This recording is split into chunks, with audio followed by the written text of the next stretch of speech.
Welcome to extension of Shakespeare on Love. It's like a drug if you don't know. Anyway, I'm here with the wonderful actress Natalie Alden. Thank you for being with me, actually with me on your bed here, Natalie. This is really wonderful. And we've decided on a scene from As You Like It. Mm-hmm. We're going to briefly talk about, like, Natalie's the author of the immensely popular blog site Somatic Bliss. No, she wanted me to preserve anonymity. No, but that's there we go. Not it. Let's get back to the interview. No. Here it goes. Natalie, That's we've chosen this play because it relates to issues of inside and outside. These people are exiled outside the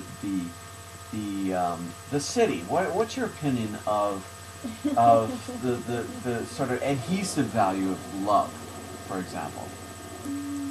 The adhesive value? I ask the questions, you give me answers.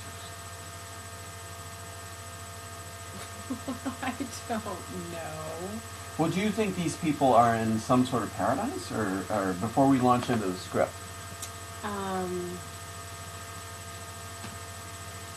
don't remember if there is some kind of paradise. Well, let's jog some memory by going through some lines.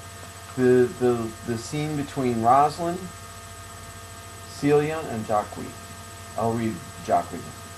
I prithee, pretty youth, let me be better acquainted with thee. They say you are a melancholy fellow. I am so. I do love it better than laughing. Those that are in extremity of either are abominable fellows, and betray themselves to every modern censure worse than drunkards. Why, 'tis good to be sad and say nothing. Why then 'tis good to be a poet?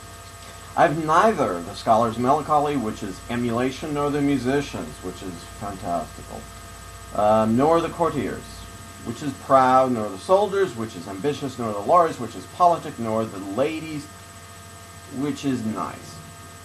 Enough. Not the lover's, which is all of these, but it is a melancholy of mine own, compounded by many simples, extracted from many objects, and indeed the sundry contemplation of my travels, in which my often rumination rasps me around most humorous sadness.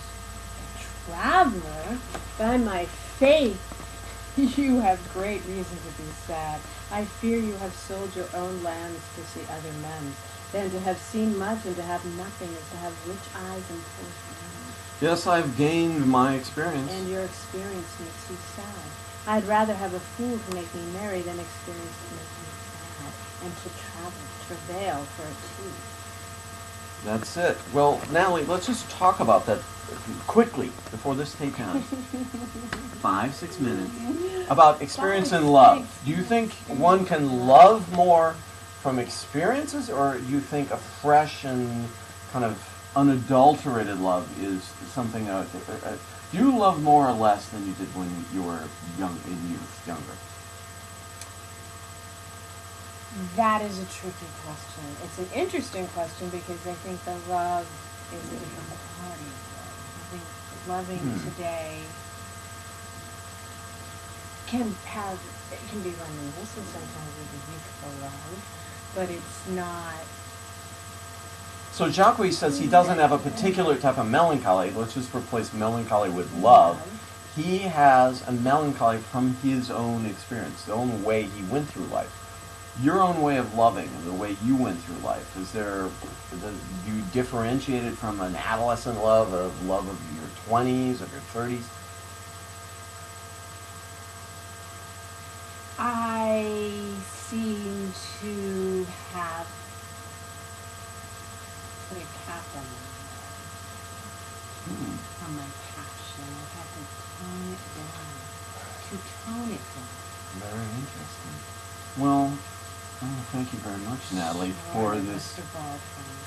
Professor Baldwin. Professor Baldwin. And I want to thank our audience for this little tidbit on Shakespeare in Love.